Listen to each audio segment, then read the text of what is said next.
Bon, en fait, on blague sur le quartier, c'est moi de moi que je souhaite la mort des gens.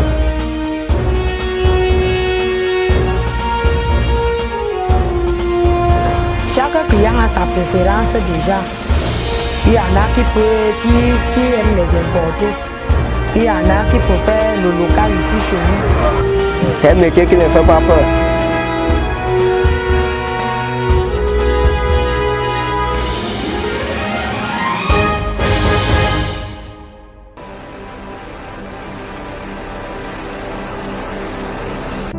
Dans certains quartiers de la ville, notamment à Eligzoa, Olezoa, Mvogada ou encore à Ekounou, pour ne citer que quelques-uns, l'industrie de la mort est une réalité quotidienne. Les artisans détiennent un savoir-faire unique, transformant le bois en ultime adieu.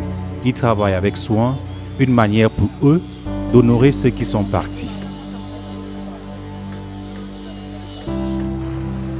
Freddy, la cinquantaine affirmée, est un pilier de ce métier depuis près de 2 décennies déjà. Dans son atelier, ici au quartier Ekounou, dans le 4e arrondissement de Yaoundé, il nous révèle les secrets de la fabrication d'un cercueil. Nous commençons par l'achat de la matière première que nous entendons par bois, oui, qui est la matière première de notre réalisation. Donc je vais dans un dépôt, je cherche à m'octroyer cette matière. Oui, après achat, je passe à l'usine, à la machine, pour la transformation de ce bois, matière première, en un produit semi-fini. Le processus est à la fois un art et une nécessité. Les caisses sont fabriquées à la main, taillées sur mesure et chaque détail compte. Nous avons la caracasse, nous avons le couvercle. Le couvercle qui prend de la partie habillage qui est sectionnée sur la baguette, la traverse, à partir de la traverse de la fin. Et qui prend cette latte d'habillage. Ça, c'est le couvercle. Et le bas, c'est la carcasse. Et la carcasse, son rôle est destiné à porter, c'est lui qui porte dans le corps. Les cercueils fabriqués localement varient en fonction des modèles et surtout en fonction du bois. Ici, c'est la troisième, c'est fini. C'est exactement. Donc, c'est la première partie. Ici, c'est la caisse poisson, c'est pour un enfant de 6 ans. Ça, c'est la phonie, la coupe phonie. Et bâtard. Ici, c'est la valise simple. Ici, on a la sainte-tête. Rodolphe, dont la passion est aussi tangible que le bois qu'il façonne, a depuis longtemps dompté la peur de la mort. Non, moi, je n'ai pas peur. Puis c'est le bois. Je n'ai pas peur. C'est quand il y a le corps dedans qu'il peut avoir un peu peur. Mais comme je fabrique là, je n'ai pas peur de ça. Je peux même coucher dedans. Je dors. Il exerce ce métier avec beaucoup de passion, malgré les regards extérieurs. Bon, en fait, on blague sur le quartier, c'est moi de moi que je souhaite la mort des gens. Mais ce n'est pas qu'ils ont peur de moi. Puisqu'on marche ensemble, si vous sortez pour boire une bière, on boit ensemble. Mais ma femme même n'a pas peur de moi. Il partage avec nous ce qui rend son métier si spécial. C'est un métier qui ne fait pas peur. Parce que nous sommes dans les habitués, dans ça. Donc ce sont les gens du dehors qui ont peur de ça parce qu'ils ne connaissent pas encore le métier. Ils n'est pas encore dans le métier. Oui. Donc pour moi, il n'est pas peur de ça. Parce que c'est ça qui me donne à manger, c'est ça qui nourrit ma famille. Maître dans l'art de sculpter le bois, ces artisans visent à offrir aux défunts une dernière demeure digne, reflétant les commandes et les modèles souhaités par les familles. Les gens viennent passer les commandes de cercueils quand ils veulent un modèle qui est un peu compliqué et qu'il n'y a pas ça dans la boutique. Il y a des cercueils où on va représenter les pieds et des cercueils où on ne va pas représenter les pieds. Il y a des cercueils où on va représenter les épaules, des cercueils où on ne peut pas représenter les épaules. Il y a des cercueils qui ont des caractéristiques ou des personnes, par exemple des personnes obèses.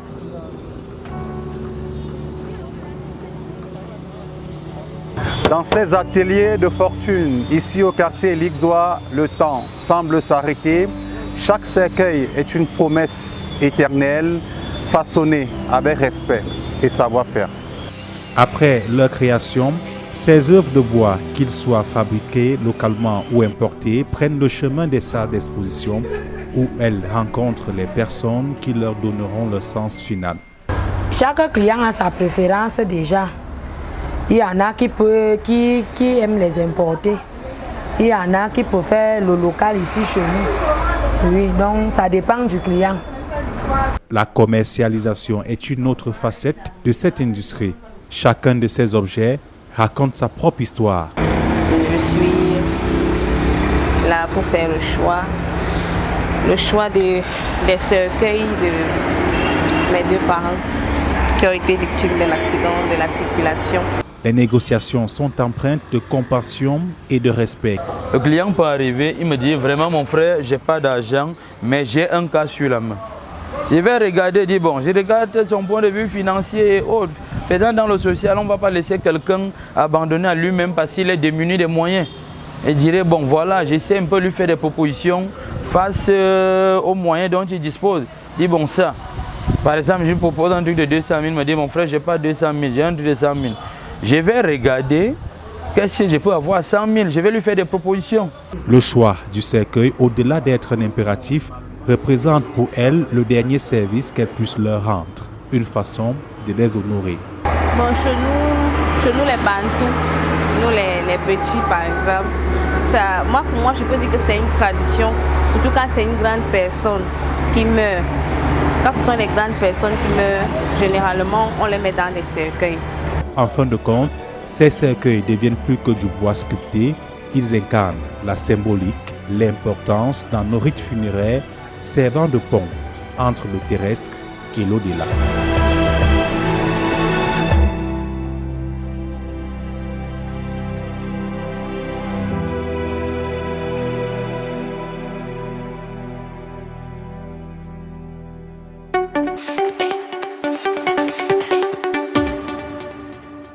Merci à Jean-Brice Mefort et Moubekson pour ce reportage. Comme nous l'avons annoncé dès le départ, nous avons l'honneur d'accueillir notre invité François Bingono, anthropologue, pour qu'il nous apporte plus d'éclairage sur la symbolique et l'importance des cercueils dans les rites funéraires. François Bingono, bonjour. Bonjour petite fille. Merci de nous accorder cet entretien. Alors, pouvez-vous nous expliquer ce que représentent les cercueils dans les funérailles pour les différentes cultures? Il y a cette espèce de troisième peau dont on enveloppe les individus, c'est-à-dire le cercueil. Que représente le cercueil? L'on voudrait préserver l'intégrité du cadavre. Alors, parce qu'on sait qu'il va être enseveli, on va le mettre sous terre, on a pitié de ce Maccabée et on trouve qu'il est tout à fait insuffisant que son corps soit en direct contact avec la terre. C'est ce qui explique l'intervention et du linceul et du cercueil. Allons toujours dans ce sens. Comment le choix d'un cercueil montre la vie ou le statut social de la personne décédée et pourquoi est-il important de la personnaliser? Pour ce qui est du cercueil, vraiment un beau cercueil, il n'y a rien d'aussi hilar que cela. Il n'y a rien d'aussi ridicule que de prétendre que celui-ci a été merveilleusement enterré parce que son cercueil était fait en or ou en ivoire, alors que l'autre n'a bénéficié que d'un cercueil en bois de rattrapage. Ceci est notoirement ridicule. Avec de plus en plus de commercialisation dans les services funéraires, quelles règles éthiques devraient être respectées pour la dignité et le respect du défunt?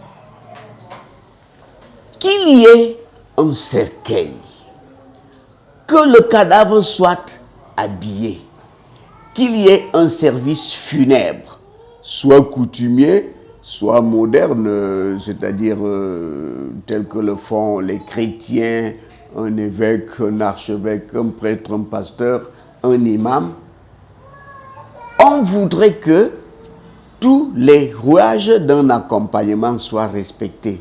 Chez le peuple est quand, par exemple, il est de bon ton que l'adulte qu'on va accompagner soit accompagné par les sani, s'il a été un homme responsable ou une femme responsable en société. Alors François Bingono, pour sortir en tant qu'anthropologue, comment voyez-vous la rencontre entre la tradition funéraire et le business lié à la mort? J'en ris parce que le business lié à la mort n'apporte aucune plus-value aux malheureux qu'on va mettre sous terre. Il n'est même pas là pour assister à ça. Et ce n'est pas lui qui en bénéficie. Pas du tout. Ceux qui viennent se greffer sur le corps, sur les funérailles, sur l'inhumation pour se faire de l'argent, c'est des commerçants. Et d'après eux, plus il y a des morts, plus ils s'enrichissent. Merci François Bingono pour cet échange édifiant. J'espère que l'échange a été édifiant et je vous encourage donc de vous intéresser à ces sujets qui font parfois peur. Pourtant tous, un jour nous arrivons, un jour nous repartons. Tout en espérant que ce magazine a été pour vous aussi, mesdames, messieurs, chers téléspectateurs, une source d'enrichissement et de réflexion.